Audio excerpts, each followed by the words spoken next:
Kisah Para Rasul pasal 28. Paulus di Malta.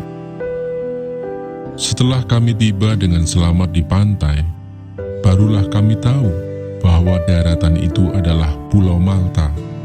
Penduduk pulau itu sangat ramah terhadap kami. Mereka menyalakan api besar dan mengajak kami semua ke situ karena telah mulai hujan dan hawanya dingin. Ketika Paulus memungut seberkas ranting-ranting dan meletakkannya di atas api, keluarlah seekor ular beludak karena panasnya api itu, lalu menggigit tangannya. Ketika orang-orang itu melihat ular itu terpaut pada tangan Paulus, mereka berkata seorang kepada yang lain, "Orang ini sudah pasti seorang pembunuh, sebab meskipun ia telah luput dari laut, ia tidak dibiarkan hidup oleh Dewi Keadilan." Tetapi Paulus mengibaskan ular itu ke dalam api, dan ia sama sekali tidak menderita sesuatu. Namun mereka menyangka bahwa ia akan bengkak atau akan mati rebah seketika itu juga. Tetapi sesudah lama menanti-nanti, mereka melihat bahwa tidak ada apa-apa yang terjadi padanya. Maka sebaliknya mereka berpendapat bahwa ia seorang dewa. Tidak jauh dari tempat itu ada tanah milik gubernur pulau itu.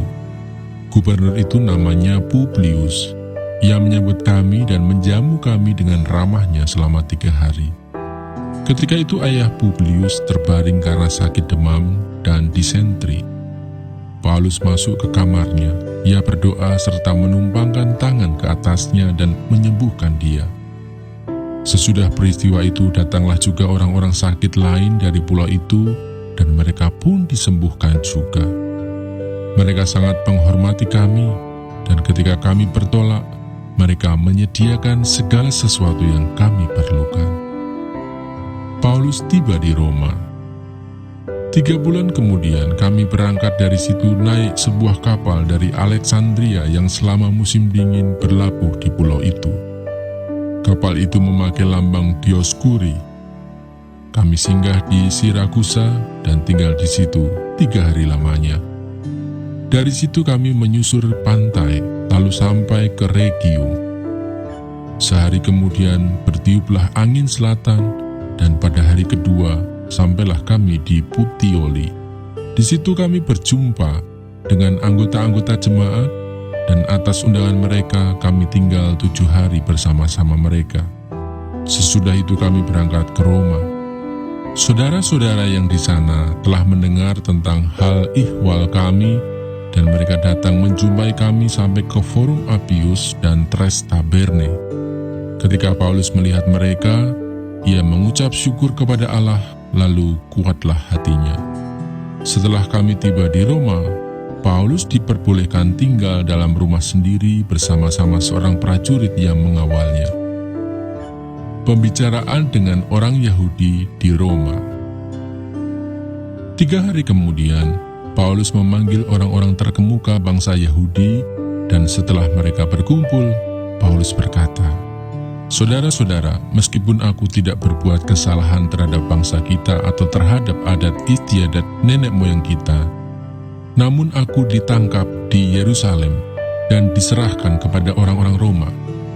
Setelah aku diperiksa, mereka bermaksud melepaskan aku, karena tidak terdapat suatu kesalahan pun padaku yang setimpal dengan hukuman mati. Akan tetapi orang-orang Yahudi menentangnya, dan karena itu terpaksalah aku naik banding kepada Kaisar, tetapi bukan dengan maksud untuk mengadukan bangsaku. Itulah sebabnya aku meminta supaya aku melihat kamu dan berbicara dengan kamu, sebab justru karena pengharapan Israel lah aku diikat dengan belenggu ini." Akan tetapi mereka berkata kepadanya, "Kami tidak menerima surat-surat dari Yudea tentang engkau, dan juga tidak seorang pun dari saudara-saudara kita datang memberitakan apa-apa yang jahat mengenai engkau. Tetapi kami ingin mendengar dari engkau bagaimana pikiranmu, sebab tentang mazhab ini kami tahu bahwa di mana-mana pun ia mendapat perlawanan." Lalu mereka menentukan suatu hari untuk Paulus. Pada hari yang ditentukan itu, datanglah mereka dalam jumlah besar ke tempat tumpangannya. Ia menerangkan dan memberi kesaksian kepada mereka tentang kerajaan Allah, dan berdasarkan hukum Musa dan kitab para nabi, ia berusaha meyakinkan mereka tentang Yesus. Hal itu berlangsung dari pagi sampai sore. Ada yang dapat diyakinkan oleh perkataannya, ada yang tetap tidak percaya. Maka bubarlah pertemuan itu dengan tidak ada kesesuaian di antara mereka. Tetapi Paulus masih mengatakan perkataan yang satu ini, tepatlah firman yang disampaikan Roh Kudus kepada nenek moyang kita dengan perantaraan Nabi Yesaya. Pergilah kepada bangsa ini dan katakanlah, kamu akan mendengar dan mendengar namun tidak mengerti. Kamu akan melihat dan melihat namun tidak menanggap.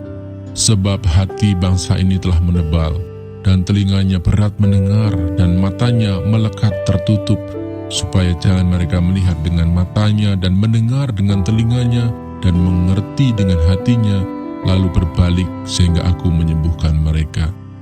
Sebab itu kamu harus tahu bahwa keselamatan yang daripada Allah ini disampaikan kepada bangsa-bangsa lain, dan mereka akan mendengarnya. Dan setelah Paulus berkata demikian, pergilah orang-orang Yahudi itu dengan banyak perbedaan paham antara mereka. Paulus memberitakan kerajaan Allah di Roma. Dan Paulus tinggal 2 tahun penuh di rumah yang disewanya sendiri itu. Ia menerima semua orang yang datang kepadanya. Dengan terus terang dan tanpa rintangan apa-apa, ia memberitakan kerajaan Allah dan mengajar tentang Tuhan Yesus Kristus.